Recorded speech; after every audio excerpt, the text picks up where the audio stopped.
again, welcome back to my channel, Fiction on Latitude. I'm Deborah.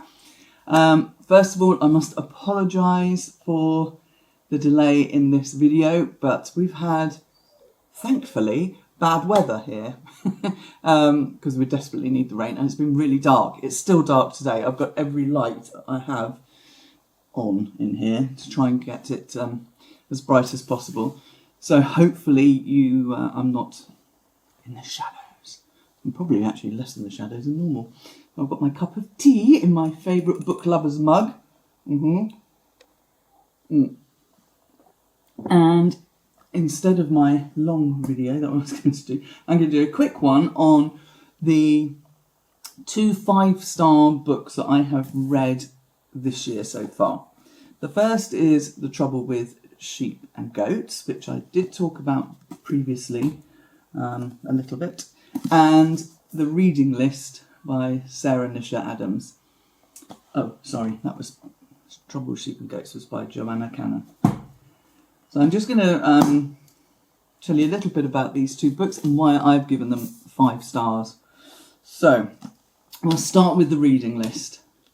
This is just such a beautiful, beautiful book. Sorry, something's falling off the bookshelf.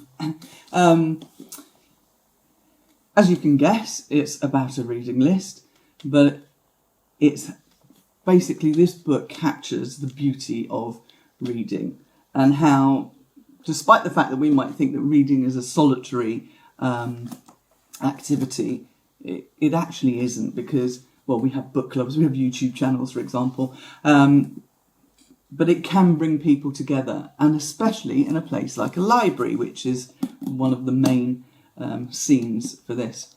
So essentially, there are 2 main protagonists, and they are Alicia and Mr. P. And Alicia's 17 years old. She has got a summer job at the library. She hates it. But she wants to be a lawyer. That's what she wants to study for in the long run. And she has a mother with mental health problems, and she and her brother share looking after her mother. Then the other one is protagonist is Mr. P. He's a widower. He's a Hindu, and it's all based in Wembley. And so a list of books gets found within one of the books in the library, and Mr. P has gone into the library. I'm not going to tell you why he's gone in, because that would stop ruining the book. But anyway, Alicia uses this list to recommend books for him. Neither Mr. P or Alicia are readers at this point. Anyway, they use the reading list, they get into it, and every other chapter is named after one of the books. So on the reading list are To Kill a Mockingbird, which we all know is fabulous, Rebecca, also, The Kite Runner, Life of Pi, Pride and Prejudice, Little Women, Beloved, and A Suitable Boy. So, I mean, 3, 4, 5, 6, 7, 8 books that are absolutely, well, they're on most people's good book list anyway. And what's really nice is that once they've read the book and they end up discussing it together, is that the characters from each of those books becomes part of their life. So they will think about, oh, what would Atticus have done in this situation? Or Mrs. Danvers is always hovering around in the background. And it's just, there's going to be a jump in the editing here, because I was a complete numpty and put the wrong memory card in the camera, and the one that I put in didn't have much space. Anyway, so let's not waste the memory on this one. Okay, so as I've said before, I like a book that moves along quickly, and this did. You know, there are 8 books that are mentioned, but it's not like it goes into massive detail, and obviously you've got, the focus is on the main people and how they are coping with the different emotions in life. Basically, this book is giving you lessons in love, loss, grief, friendship, family, community, and it made me cry. Now, if there's an animal involved, I normally cry. When people are involved, I'm like, yeah, whatever. But this made me cry. There were a couple of chapters where the tears were rolling down my face. So it clearly had an impact on me. So I thoroughly recommend The Reading List by Sara Nisha Adams. It is fantastic. So, The Trouble with Sheep and Goats by Joanna Cannon. I mentioned before, it was another book that made me just gallop through the pages. And it's got, and as I said, it had such beautiful prose, and I read out a bit in the previous video, so which I'll link below in my January 2024 reads, I think it was.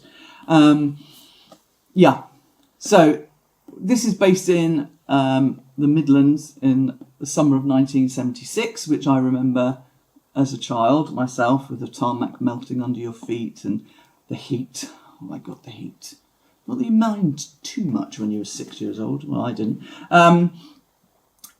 Basically, this is a multiple point of view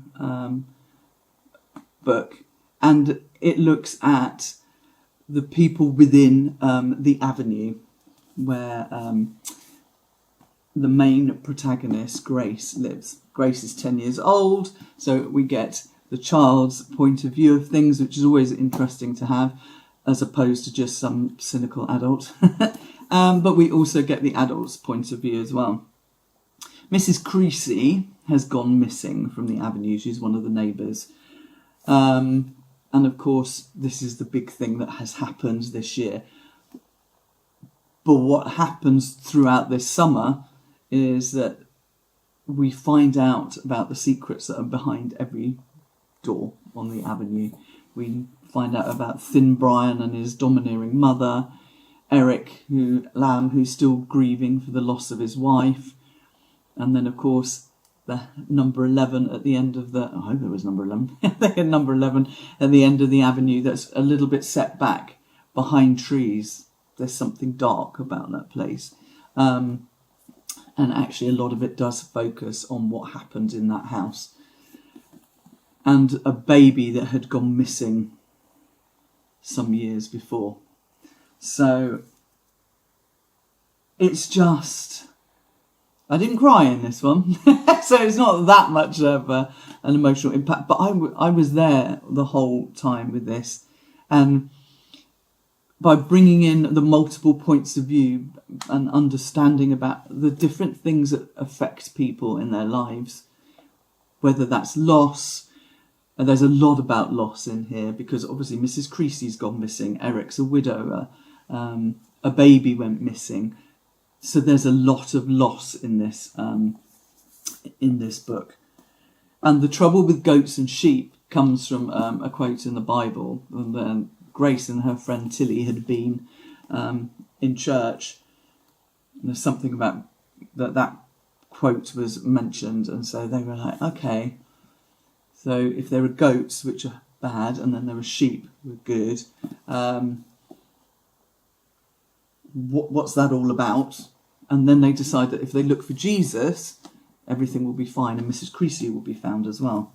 So this goes through, as I say, it goes through the summer, and we find out about all of the issues behind everybody's doors, and about the missing baby in the end as well.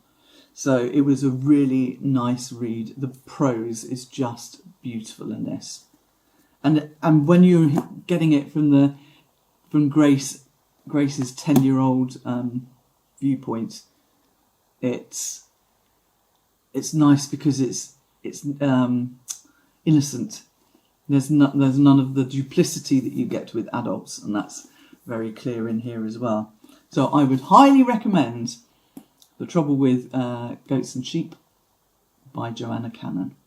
So they're my 2 5-star reads so far this year, and it's the 12th of February today. I'm currently reading Patrick Gale's A Place Called Winter, and I'm still trying to finish Bernard Evaristo's Girl, Woman, Other, but I keep getting distracted by other books. I'm so fickle. Anyway, I will be back with some of those when I finish them later on.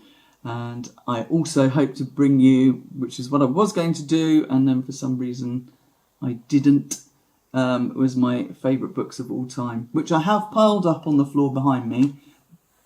But I also have a bit of an issue because I've managed to lose some of them. I'm hoping to God they're at my partner's house in Italy, because I don't know what's gone on there. Anyway, I hope you enjoyed this video, and I promise not to be as long before I bring the next one, and I'll see you again soon. And if you liked it, please subscribe. Thank you. Bye.